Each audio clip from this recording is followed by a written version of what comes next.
Guys, dahil graduation nga ngayon, maaga kaming gumising, nagluto at para naman may mabaon.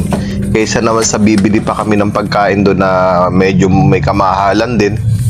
So nagluto na lang kami ng pwedeng baunin papunta doon sa pagdarausan ng graduation, which is sa PICC nga. Kaya ayan. Morning mga idol. Punta tayo ngayon sa PICC. Graduation ni Kuya. Dito tayo ngayon sa may area ng... Dito na tayo sa parking lot ng PICC ngayon. Tapos mamaya mga alas 11 mag-i-start na yung program. So ngayon, ito makikita nyo sa paligid. Ito, ang dami na nakaparada dito. Kala ko mas maaga kami. Pero dahil nga malalayo usually, mahigit 1,000 yung mga gagraduate ngayon dito sa PUP. So marami talaga. So, maaga ang karamiwan. Kaya gaya namin, we are from Laguna at talagang inagahan din namin para makakuha kami ng slot doon sa mga parking area dito. So may mga area doon sa malayo na bakante pa, pero sa ngayon dito na muna kami sa dulo. Medyo malayo, mamaya walking distance lang. So lalakad kami. Hintay na lang kami muna dito. Importante may parking. Balikan namin kayo mga idol. Mga idol, gagraduate na si Kuya. Makakapagpag-graduate na rin ako. At least nakapag-aral na mabuti. Malaking bagay yung yung nakapasa ka sa scholarship ng PUP kasi libre. Tapos aalahanin mo na lang yung boarding house saka yung project, saka yung mga pera, yung allowance mo. Pero sa kanya, salamat at nag-aaral siyang mabuti. And dahil doon, graduate na siya mamaya. Yan lang muna mga idol, mamaya balikan namin kayo. At sinimulan na namin maglakad. Ito, andito kami ngayon sa tapat na mismo ng entrance ng PICC. Napakaraming tao. Ayan, so yung iba, yan, picture muna kahit na tanghaling tapat. Actually, yung schedule dapat ay 11 pero na-adjust uli ito. Naging 12. Kaya, ayan, tanghaling tapat mga idol. Napakarami. Ang init-init, pawisan. So, may pila na dito. Yan, pasok tayo ng konti doon sa may loob. Hindi kasi tayo makakapasok doon sa mismong, dahil isang parent lang yung allowed. Kaya hanggang dito lang tayo sa Bukana mga idol. Hanggang doon sa may guards. Matatanawan natin yung guard dito. Tingnan natin banda-banda dito. Lapit tayo ng konti. Ayun yung guard. Ayun. So hanggang doon lang. Hanggang dito lang tayo. Tanaw-tanaw lang. Hindi na natin makikita yung loob. Kaya magtitiis-tiis lang muna tayo dito. Yan, videohan lang natin yung mga yung mga parents dito sa labas. Yan, mula pa yan sa mga iba-ibang probinsya. Yung isang nakausap natin is galing pang Pangasinan. Nagdala sila ng sasakyan. Ito yung dalawa nating kasama, Stin saka si Iris. So maghihintay kaming tatlo sa labas. So ang ginawa namin, since wala naman kaming choice, umalik na lang muna kami doon sa parking. Dahil wala naman kaming matitigilan, mag-stay muna kami sa parking lot hanggang matapos na yung graduation. Wala naman kami ibang matitigilan dito. Yan, kita nyo naman so mga alas 12, ang dami na mga nakaparada dito. May mga ilang slot na lang na naiwan. Kaya kailangan talaga maaga pag pumunta kayo dito kung may mga gagraduate na next schedule. Ganun talaga mangyayari. Yan, pagkatapos namin magpahinga, ito, kinap na namin yung video, bumalik uli kami para muling maghintay. Ang nito, siguro mga alas 3 na to. Alas 3 na ng hapon.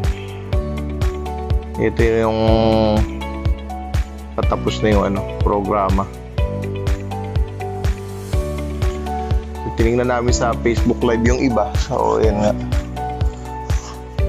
Kaya kami bumalik na dito. Dahil tapos na yung hymn nung eskwelahan. Naawit na nila yung hymn. Kaya balik na lang ulit kami para matingnan namin yung kung saan lalabas. Ayan. Napakarami pa rin tao. Ayan. Hindi ko alam nung umaga na pala. Pagdating pala ng alas 3, may next cluster na naman nagagraduate.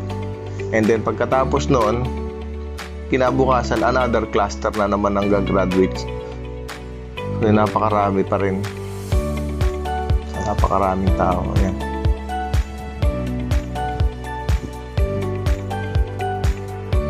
So wala, intay-intay lang hanggang sa matapos.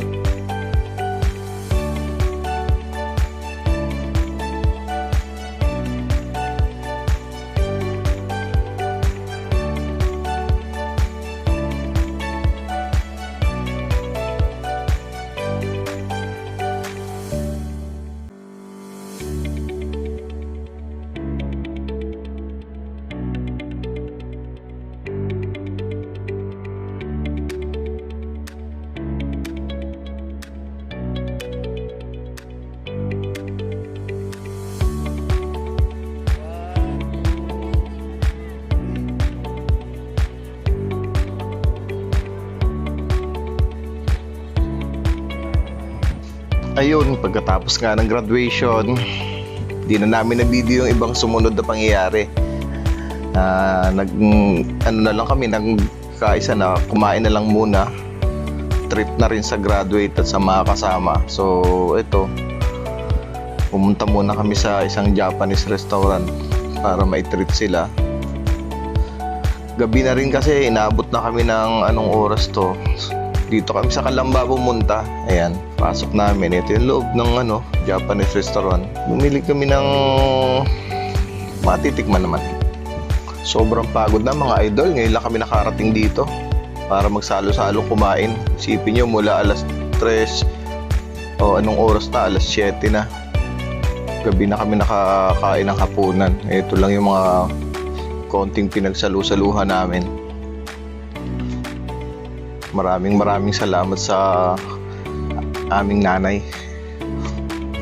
Nilibre kami. Ayan. Sarap naman. Sarap ng kain. Sobrang pagod na nga lang. Di na nga nakakapagsuklay eh.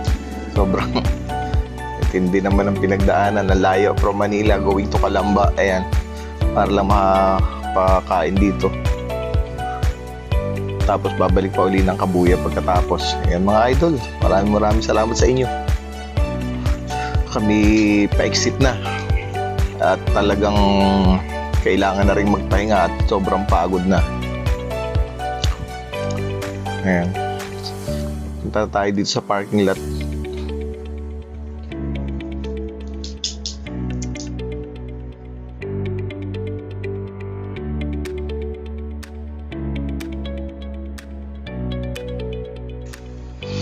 Again, maraming salamat sa Ipunyari sa masarap na pagkain at salamat na rin sa lahat. Mga idol, maraming salamat sa lahat ng nagpaabot ng pagbate. Hindi ko na kayo maisa-isa, Ang dami. So salamat sa inyo. Shoutout sa inyong lahat. Yan. I-scroll ko na lang pataas para makita nyo. So, maraming salamat sa inyong lahat. Sa effort, sa paglalagay ng mga greetings dito. Maraming salamat. Yan. So shoutout po sa maraming mga bumating ito. More power sa inyo. Salamat sa effort talaga. Thank you.